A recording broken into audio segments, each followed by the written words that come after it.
ఇయాల పొద్దుగల్లా మా ఊరికి 130 కిలోమీటర్ల దూరంలో ఉన్న ఖమ్మం జిల్లా కామేపల్లి మండలం గోవిందరాల ఊరికొచ్చినాం. గంత దూరం ఎందుకు పోయినవన్నా అని అనుకుంటున్నారా? వీడియో లాస్ట్ వరకు చూడుర్రి, క్లియర్ గా చెప్తా. మస్తు రోజుల నుంచి మిర్చి పంట సాగు చేయాలనుకుంటున్నా గానీ అనుభవం ఖచ్చితంగా కావాల్సిన పంటలలో మిర్చి ఒకటి. ప్రస్తుతానికి ఒక 30 గుంటలలో మిర్చి పంట సాగు చేసినా గానీ చేను అంతగా అనిపించట్లేదు. వచ్చే ఏడాది ఒక 2 నుంచి 3 ఎకరాలలో సాగు చేయాలనుకుంటున్నా. సాగుకు సంబంధించి పూర్తి వివరాలు తెలుసుకోవడానికి మిర్చి పంటలో 7 సంవత్సరాల అనుభవం కలిగిన రైతు బాహుసింగ్ అన్న సాగు చేసిన మిర్చి పంట కాడికి వచ్చిన. బాహుసింగ్ అన్న ఈ సంవత్సరం 5 ఎకరాలలో మిర్చి పంటను సాగు చేసి 3 ఎకరాలలో ఒక వెరైటీ, 2 ఎకరాలలో ఒక వెరైటీని సాగు చేసిన అని అంటున్నాడు. ముఖ్యంగా మిర్చి పంటను సాగు చేయాలంటే ముందుగా మంచి విత్తనాన్ని ఎంచుకోవాలి. విత్తనం మంచిదైతే వాతావరణ పరిస్థితులకు తట్టుకొని, రోగాలను తట్టుకొని దిగుబడి అదే వస్తుందని చెప్తున్నాడు.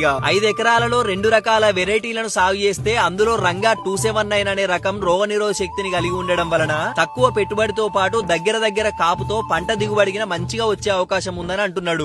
మనం చూస్తున్న బాహుసింగ్ అన్న వాళ్ళ పంట మొదటి బ్యాచ్ ఒక 20 రోజులలో కాయ తీస్తారు. తీసిన తర్వాత మళ్ళీ ఒకసారి పూర్తి వివరాలు తెలుసుకొని వీడియో రూపంలో మీ అందరికీ ఖచ్చితంగా తెలియజేస్తా. ఈ రంగా 279 రకానికి సంబంధించి ఏదైనా సందేహాలు తెలుసుకోవాలంటే ఇక్కడ కనబడుతున్న నెంబర్ కి కాల్ చేయండి. అట్లనే మీరిగిన ఎన్ని ఎకరాలలో ఏ రకం మిర్చిని సాగు చేసిర్రో కామెంట్ చేయడం మాత్రం మర్చిపోకుర్రి.